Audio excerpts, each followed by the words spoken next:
বন্ধুরা, আজকে আমরা কদবেলের বিভিন্ন উপকারিতা সম্পর্কে জানব। কদবেল খেতে আমরা সকলেই পছন্দ করি, কিন্তু এর উপকারিতা সম্পর্কে আমরা অনেকেই অবগত নই। আজকের ভিডিওটিতে আমরা তাই জানব। ভিডিওটি অবশ্যই খুবই তাৎপর্যপূর্ণ হতে চলেছে, আপনারা অবশ্যই শেষ অবধি থাকবেন। বন্ধুরা, কদবেলে আছে প্রচুর পরিমাণে antioxidants, minerals, fibre, carbohydrate, protein, vitamin A, vitamin B, vitamin C ইত্যাদি বহু গুরুত্বপূর্ণ উপাদান। কদবেল খেলে কোষ্ঠকাঠিন্য দূর হয়, বদহজম দূর হয়, হজম ক্ষমতা বৃদ্ধি পায়। যাদের খাবারে অরুচি আছে, কিছুতেই খেতে ইচ্ছে করছে না, তারা কদবেল খেলে কিন্তু রুচি বৃদ্ধি পাবে। এছাড়া বন্ধুরা, কদবেল যদি খাওয়া হয় তাহলে কিন্তু আপনাদের ডায়াবেটিস নিয়ন্ত্রণে থাকবে। যাদের ডায়াবেটিস আছে তারা অবশ্যই কদবেল খাবেন, তাহলে উপকার পাবেন। এবং এটি কিন্তু ডায়রিয়া এবং আমাশয়কেও নিরাময় করতে সক্ষম। কদবেল খেলে কিডনি ভালো থাকবে এবং এটি লিভারকেও কিন্তু সুস্থ রাখে। তাই যারা লিভারকে সুস্থ রাখতে চান তারা কদবেল অবশ্যই খাবেন। বন্ধুরা, এছাড়া এটি যেহেতু ভিটামিন এ সমৃদ্ধ, তাই চোখের দৃষ্টিশক্তি ভালো রাখতে চাইলে অবশ্যই কদবেল খেতে হবে। কদবেল আমাদের শরীরে রোগ প্রতিরোধ ক্ষমতা বৃদ্ধি করে থাকে।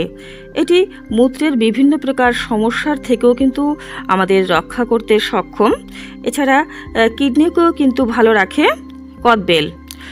বন্ধুরা, কদবেল খুবই উপকারী আমাদের স্বাস্থ্যের পক্ষে। যাদের মুখমণ্ডলে ব্রণ হয়েছে এবং অনেকেরই দু গালে মেচেদার দাগ পড়েছে, তারা উভয়ই যদি কাঁচা কদবেলের রস নিয়মিত ব্যবহার করতে পারেন উক্ত স্থানে, তাহলে কিন্তু উপকার পাবেন।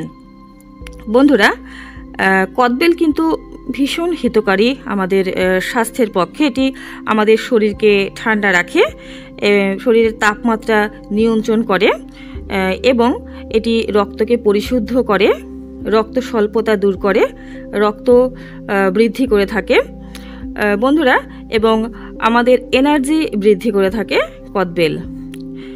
তবে সকলের ক্ষেত্রে কিন্তু কদবেল সমান হিতকারী নয়। যাদের কদবেল খেলে অ্যালার্জি হয় তারা কদবেল খাবেন না, এবং কদবেল কখনোই অতিরিক্ত পরিমাণে খাবেন না, এতে বিভিন্ন প্রকার শারীরিক সমস্যা দেখা দেবে। সবসময়ই এটি স্বল্প পরিমাণে খাবেন। বন্ধুরা, কদবেল মশলা মিশিয়ে অথবা নুনের সঙ্গে মিশিয়ে খাবেন না, এতে কিন্তু এর গুণ ক্ষুণ্ণ হতে পারে। কদবেল ঔষধি হিসেবে যদি আপনারা গ্রহণ করতে চান তাহলে শুধু কদবেল খাবেন, অথবা গুড়ের সঙ্গে মিশিয়ে খেতে পারেন, অথবা মিষ্টির সঙ্গে মিশিয়ে খেতে পারেন। কিছু কিছু ক্ষেত্রে এলাচের সঙ্গে মিশিয়ে খাওয়া যেতে পারে, তাহলে এর ঔষধি গুণ আপনারা পাবেন। বন্ধুরা, ভিডিওটি ভালো লাগলে অবশ্যই লাইক করবেন, শেয়ার করবেন বন্ধুদের সঙ্গে, চ্যানেলটিকে সাবস্ক্রাইব করে রাখবেন নিয়মিত গুরুত্বপূর্ণ আপডেটগুলো পাওয়ার জন্য। নমস্কার।